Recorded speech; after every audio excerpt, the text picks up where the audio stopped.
तो एप्पल ने iPhone 17 family का अपना सबसे किफ़ायती फ़ोन आईफोन 17e लॉन्च कर दिया है। पर सवाल यह है कि क्या ये बस एक सस्ता ऑप्शन है या फिर इसमें इसकी कीमत से कहीं ज़्यादा दम है। चलिए आज इसी का पता लगाते हैं। पीसी मैक की ये लाइन इस फोन की पूरी कहानी बता देती है। एक फ्लैगशिप जैसी परफॉर्मेंस, लेकिन दाम बहुत ही कम। अब ये दावा तो बहुत बड़ा है, तो आज देखते हैं कि इसमें सच्चाई कितनी है। और यहीं से असली सवाल शुरू होता है। अगर परफॉर्मेंस सच में फ्लैगशिप लेवल की है तो कीमत कम रखने के लिए एप्पल ने कुछ तो काटा होगा ना, है ना? कहीं ना कहीं तो कटौती की होगी। तो आखिर वो कौन सी चीजें हैं जिनकी कुर्बानी दी गई है? चलिए पता करते हैं। तो सबसे पहले बात करते हैं उस फ्लैगशिप दिमाग की जो इस फोन को इतना खास बना रहा है। और इस दिमाग के सेंटर में है एप्पल की एकदम नई A19 चिप। और देखिए, यहाँ एप्पल ने कोई भी कॉम्प्रोमाइज नहीं किया है। आईफोन 17e में वही पावरफुल A19 चिप है जो महंगे आईफोन 17 मॉडल्स में भी मिलती है। इसका सीधा सा मतलब है कि चाहे आप रोज के काम करें या फिर हैवी गेमिंग, स्पीड और परफॉर्मेंस में आपको कोई कमी महसूस नहीं होने वाली। और सबसे मजेदार बात क्या है, हम इसकी तुलना पिछले साल के बेस मॉडल से नहीं कर रहे। नहीं, हम इसे सीधा सीधा आईफोन 16 प्रो की पावरफुल A18 प्रो चिप के सामने खड़ा कर रहे हैं। तो अब सवाल यह है कि क्या एक नया बजट फोन का प्रोसेसर पिछले साल के सबसे टॉप एंड प्रो फोन को टक्कर दे सकता है? तो ये रहे Geekbench 6 के स्कोर्स, और ये सब कुछ साफ कर देते हैं। A19 चिप सिंगल कोर में 18 प्रो से करीब 4% और मल्टी कोर में 3% तेज है। हाँ, ये कोई बहुत बड़ा अंतर नहीं है, लेकिन ये बात तो पक्की हो गई कि 17e की परफॉर्मेंस पिछले साल के प्रो मॉडल जितनी या उससे थोड़ी सी बेहतर ही है। ये जो 4% की बढ़त है ना, ये दिखाती है कि एप्पल ने अपनी स्टैंडर्ड चिप को कितना ज़्यादा पावरफुल बना दिया है। मतलब रोज के इस्तेमाल में ये फ़ोन एकदम मक्खन की तरह चलेगा। परफॉर्मेंस तो ठीक है, पर एक और ज़बरदस्त अपग्रेड है, और वो है स्टोरेज। एप्पल ने बेस मॉडल की स्टोरेज सीधी डबल कर दी है। पहले जहां 128 GB मिलता था, अब उसी कीमत पर 256 GB से शुरुआत होगी। मतलब ज़्यादा फोटोज, ज़्यादा वीडियोज़, ज़्यादा ऐप्स, ये एक बहुत बड़ा प्लस पॉइंट है। ओके, तो पावर की बात तो हो गई।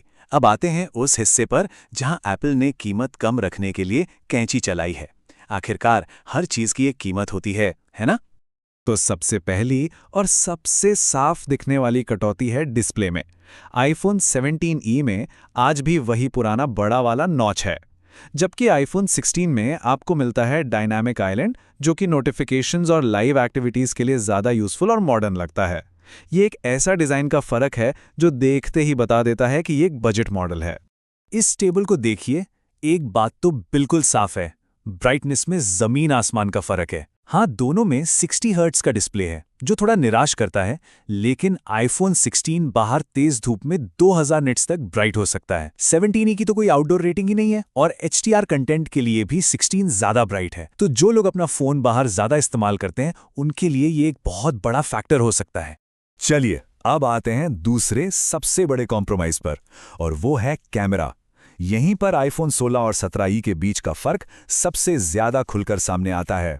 आईफोन 17e में आपको सिर्फ एक 48 मेगापिक्सल का मेन कैमरा मिलता है। हाँ, ये 2x जूम कर लेता है, लेकिन इसमें आईफोन 16 वाला डेडिकेटेड अल्ट्रा वाइड लेंस नहीं है। इसका मतलब चौड़े लैंडस्केप शॉट्स या बड़ी ग्रुप फोटोज मुश्किल हैं। और तो और आईफोन 16 का सेंसर शिफ्ट स्टेबलाइजेशन कम रोशनी में काफ़ी बेहतर फोटो और वीडियो लेने में मदद करता है। तो अब जब हमें इसकी ताकत और कमजोरियां पता चल गई हैं, तो चलिए इन दोनों फोन्स को आमने सामने रखते हैं और देखते हैं कि असल में कौन किस पर भारी पड़ता है। और यहाँ एक बहुत बड़ा सरप्राइज है। आईफोन 17e में असल में आईफोन 16 से बड़ी बैटरी है। जी हाँ, 4005 mAh की बैटरी, जबकि 16 में सिर्फ 3561 mAh है। ये एक ऐसा एरिया है जहां सस्ते मॉडल ने महंगे वाले को पछाड़ दिया है। और असल जिंदगी में इसका मतलब क्या है? इसका मतलब है 26 घंटे का वीडियो प्लेबैक, जबकि आईफोन 16 आपको देता है सिर्फ 22 घंटे। ये जो 4 घंटे का एक्स्ट्रा टाइम है ना, ये उन लोगों के लिए गेम चेंजर है जिन्हें पूरे दिन की बैटरी चाहिए। तो बैटरी के मामले में 17e साफ साफ विनर है। अच्छा, कुछ और छोटे छोटे लेकिन ज़रूरी फ़र्क भी हैं। जैसे आईफोन 16 में आपको मिलता है तेज़ वाईफाई 7, एयरटैग्स को ढूंढने के लिए UWB चिप और एक अलग से कैमरा कंट्रोल बटन। वहीं दूसरी तरफ 17e में आपको मिलती है नई और ज़्यादा मजबूत सिरेमिक शील्ड 2 की प्रोटेक्शन। तो ये छोटी छोटी चीज़ें हैं जो दोनों फ़ोन के एक्सपीरियंस को काफ़ी अलग बना देती हैं। अब एक ऐसे फायदे की बात करते हैं जिसके बारे में ज्यादातर लोग सोचते ही नहीं, लॉन्ग टर्म सपोर्ट।